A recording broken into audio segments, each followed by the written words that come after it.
When Daniel Harper agreed to let his nephew stay for a week, he thought he was doing something simple, something decent. His sister, Mary Ann, needed to travel for a work conference, and 22-year-old Caleb Harper had just finished his final semester at university. It felt harmless. A quiet visit. A temporary arrangement. Daniel had always considered himself steady, predictable. At 38, he lived in a modest townhouse in a quiet suburb, worked as a project manager for a construction firm, and shared his life with his long-term partner, Victor Alvarez. Victor was a nurse with erratic shifts and a warm, grounding presence. Their life together had settled into routines that felt safe: Sunday morning coffee, late-night television, soft arguments about whose turn it was to take out the trash. Stability had become Daniel's identity. Caleb arrived on a Thursday afternoon carrying one suitcase and a duffel bag slung carelessly over his shoulder. He had grown taller since Daniel had last seen him at a family wedding 2 years earlier. His once boyish face now carried sharper lines, faint stubble shadowing his jaw. His smile, though, remained the same, open and easy. "Uncle Dan," Caleb said, setting his bags down and pulling him into a hug that lingered just a second longer than Daniel expected. Daniel stiffened before relaxing into it. "You made good time." Victor emerged from the kitchen, wiping his hands on a dish towel. "Welcome, Caleb. We've got dinner almost ready." Caleb's grin widened. "Smells amazing." The first evening passed comfortably. They talked about Caleb's degree in digital media, his vague plans to move to the city, and Mary Ann's overbearing insistence that he find something stable. Daniel found himself studying the way Caleb spoke, confident but uncertain beneath the surface. There was restlessness in him. Victor, perceptive as always, asked thoughtful questions. Daniel mostly listened. It wasn't until later that night, when Victor left for his overnight shift at the hospital, that the atmosphere shifted. The house grew quieter. Intimate. Caleb lingered at the kitchen counter while Daniel rinsed dishes. "You and Victor seem solid," Caleb said casually. Daniel shrugged. "We've been together 8 years. You learn how to make things work. Does it ever get boring?" The question landed harder than it should have. Daniel turned off the faucet. "Every relationship settles." Caleb leaned back against the counter, arms folded. "Settling sounds like giving up." Daniel felt a flicker of defensiveness. "It's called commitment." Caleb's eyes held his for a moment too long. "Right." That night, Daniel lay awake longer than usual. The word boring echoed faintly in his thoughts. He wouldn't admit it aloud, but there were moments when routine felt less like comfort and more like repetition. Victor's absence during night shifts had grown more noticeable lately. They talked, but less deeply. Touched, but less often. By Saturday, Caleb had unpacked fully, claiming the guest room at the end of the hall. He spent most of the day working on his laptop at the dining table, headphones on, occasionally asking Daniel's opinion on a video edit or graphic design concept. Daniel enjoyed being consulted. It felt good to be needed. Victor worked double shifts that weekend due to staffing shortages. The house belonged mostly to Daniel and Caleb. On Sunday evening, a storm rolled through, cutting the power for nearly an hour. They lit candles in the living room, the flickering light softening the edges of everything. Caleb laughed about childhood memories, summer trips, awkward teenage crushes, the first time he realized he liked boys. Daniel listened carefully. "I never told Mom until last year," Caleb admitted, voice quieter now. "I thought she'd look at me differently."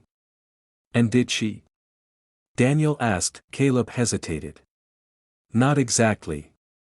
But things changed." The vulnerability in his tone stirred something protective in Daniel.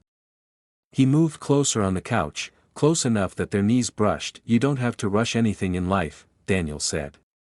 "You'll figure it out." Caleb's gaze drifted downward, then back up. "I'm trying to." The power returned abruptly, lights flashing back on. The spell broke. Later, as Daniel stood alone in the hallway, he became aware of how aware he had been all evening, of Caleb's nearness, his voice, the warmth radiating from him. It unsettled him that he told himself it was natural to feel protective. Familial.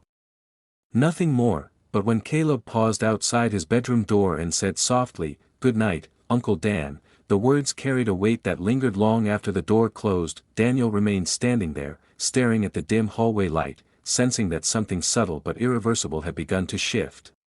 By Monday morning, Daniel Harper had convinced himself that the unease he felt was nothing more than misplaced guilt. Caleb was family. Victor was simply busy. The house only felt different because routines had shifted.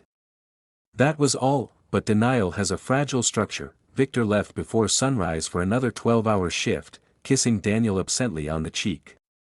"Don't wait up," he murmured, already scrolling through messages from the hospital. Daniel watched him leave, noticing how automatic their goodbye had become, efficient, familiar, devoid of pause. Caleb emerged from the guest room half an hour later, hair still damp from a shower.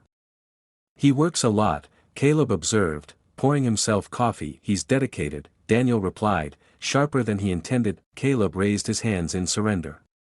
"I didn't mean anything by it." Daniel softened. "I know." The day unfolded quietly. Caleb edited a short film project at the dining table, occasionally asking Daniel for feedback.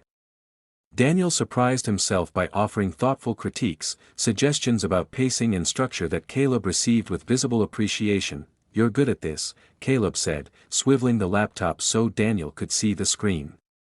"You notice things other people don't." The compliment landed differently than it should have. Daniel felt seen, not as a partner, not as an uncle, but as an individual. That evening, rain returned, steady against the windows.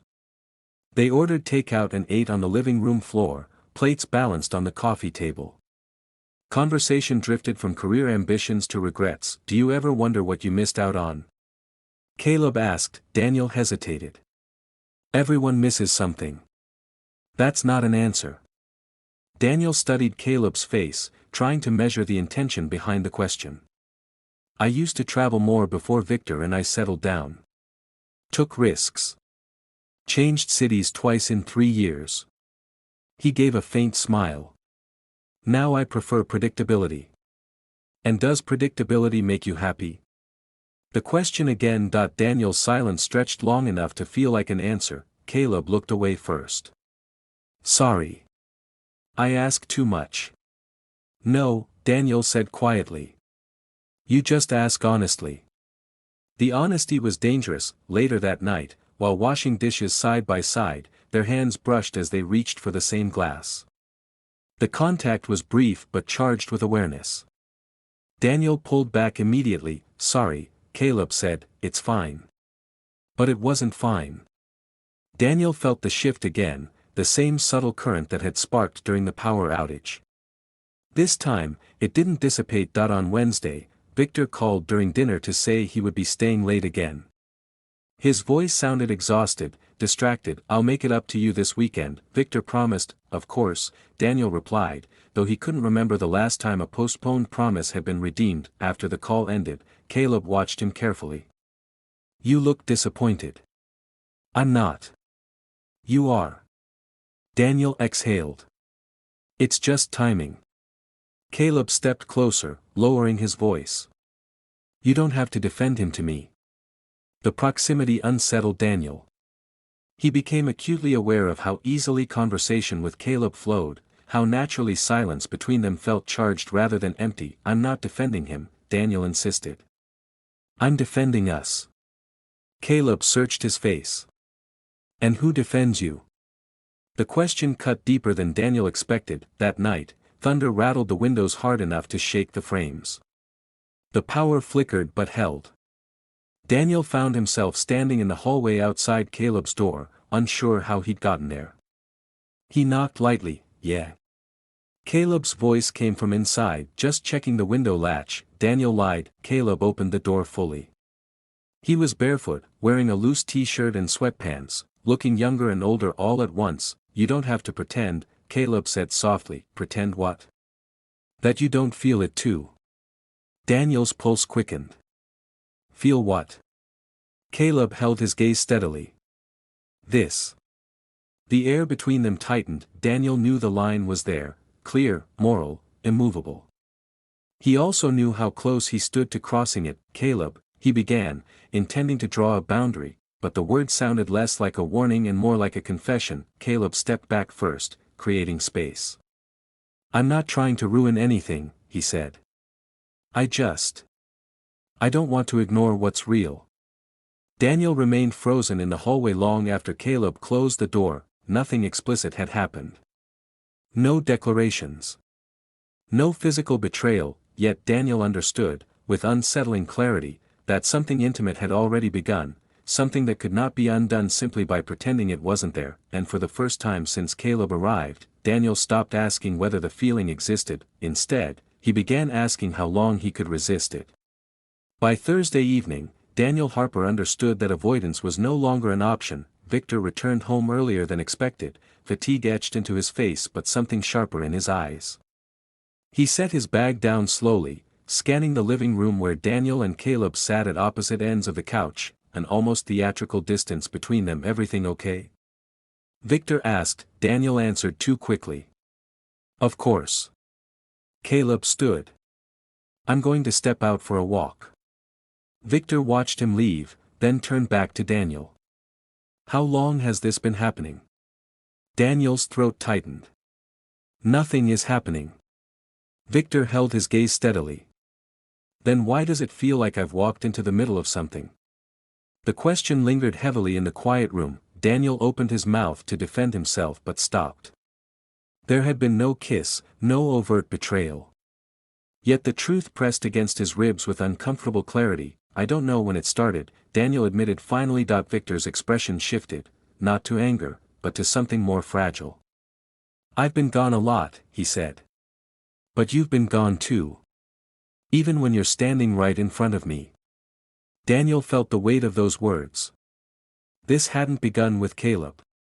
It had begun with silence, months of unspoken dissatisfaction, postponed conversations, intimacy replaced by routine. "I didn't mean for anything to blur," Daniel said quietly. Victor's jaw tightened. "Blur?" Daniel exhaled. "It never crossed a physical line." Victor gave a humorless laugh. "You think that's the only line that matters?" The honesty in Victor's voice stripped away Daniel's defenses. Emotional distance could wound just as deeply as physical betrayal. "Perhaps deeper." "I feel like I lost you," Victor continued. "And I didn't know how to say it." Daniel felt something inside him fracture, not because Victor was accusing him, but because Victor was confessing. Meanwhile, Caleb walked aimlessly through the neighborhood, wrestling with his own realization. He had told himself he wasn't responsible for Daniel's relationship. Feelings were natural. Honesty was better than repression.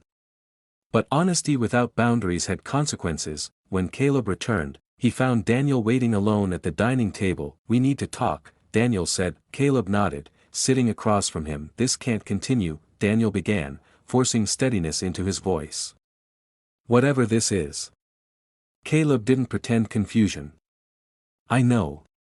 I care about you," Daniel admitted. "But caring doesn't justify crossing lines." Caleb swallowed. "I didn't plan this." "Neither did I." The room felt smaller, air thick with everything unsaid. "I think I saw something in you," Caleb said slowly. "Something that looked like the version of me I want to become. Confident. Stable. Certain." Daniel almost smiled at the irony. "I'm not as certain as you think." "Maybe that's what connected us," Caleb replied. Daniel recognized the truth in that. They had mirrored each other's uncertainty, one at the beginning of adulthood, one quietly questioning the middle of it. "This week showed me something," Daniel said. "Not about you. About my relationship." Caleb studied him carefully. And I need to decide whether I'm willing to fight for it or admit it's already fading." Caleb leaned back, absorbing the words without protest. "If staying means pretending nothing happened, that won't work," he said gently. "It won't," Daniel agreed. Later that night, Daniel and Victor sat across from each other in the bedroom, the distance between them more honest than before. "I was lonely," Daniel said plainly. Victor nodded. "So was I."